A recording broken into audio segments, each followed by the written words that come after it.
live your life the way you want and stop living for other people. Hi guys, welcome back to my YouTube channel. I hope you're doing well.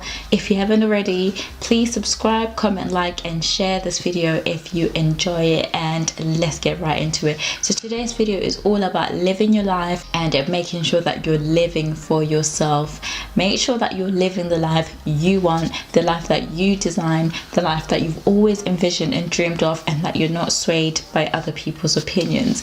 Life will end, as morbid as it sounds, but it's true. You want to be able to look back and say, I did absolutely everything that I did, or I tried my best, I did what I could, I stepped out my comfort zone, I was loving, I lived my life wholeheartedly, and I never held back. There's absolutely nothing that you would regret more than living your life for other people.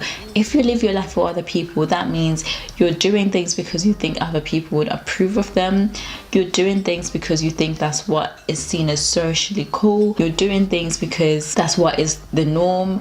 You're doing things to please other people. You'll never truly be happy and your life will never be yours. So make sure that when you do things, they're for you. You're not swayed by other people's opinions.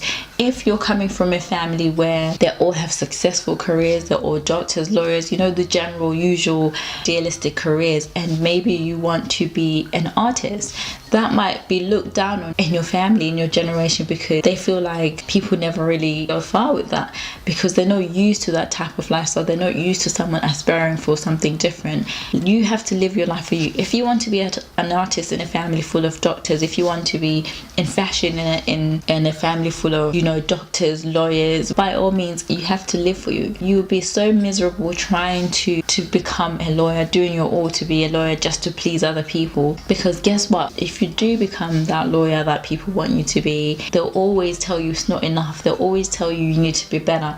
They'll tell you you need to strive for more. They want things for you so that they can brag to other people. It's never really about your emotion. So you have to do whatever pleases you, what works for you. Yes, you can consult people and ask them their opinions and ask them, you know, ask for advice. But if it's something that you truly feel, something that you're truly passionate about, of course, live your life for you. There's a reason why we all go through different situations. If somebody's going through pain, you don't feel their pain. They go through this, their situation. So why should you live your life trying to fit someone else's category? Why should you live your life trying to become the status quo? Why should you put yourself in a situation where you become the 7th doctor in your family when you really just want to be in fashion, where you really might just want to start your own business, whatever it may be? However different your life and your dream looks like, go for it. Don't let people tell you you can't. Do not live your life trying to please people, because trust me, you will never ever please everybody. You can't please everyone, so why not do what feels right to you? As long as it's not harming anybody, as long as you know that it's your absolute passion, you're willing to put your best, find out for yourself. It's your life, it's your destiny, it's your own will. Live for yourself. Doesn't mean be selfish, care for other people, but live for yourself and do what feels right to you. And you have to think, will those people feel pain when you're hurt? No. Will those people be the ones that, you know, that have lost money when your business doesn't go right? No. It's your life and you have to live it for you. Start living your life and creating a better life for yourself. It's your life, it's your wish, it's your destiny, they're your dreams, they're your passions. Everyone has the same vision, and that's absolutely okay.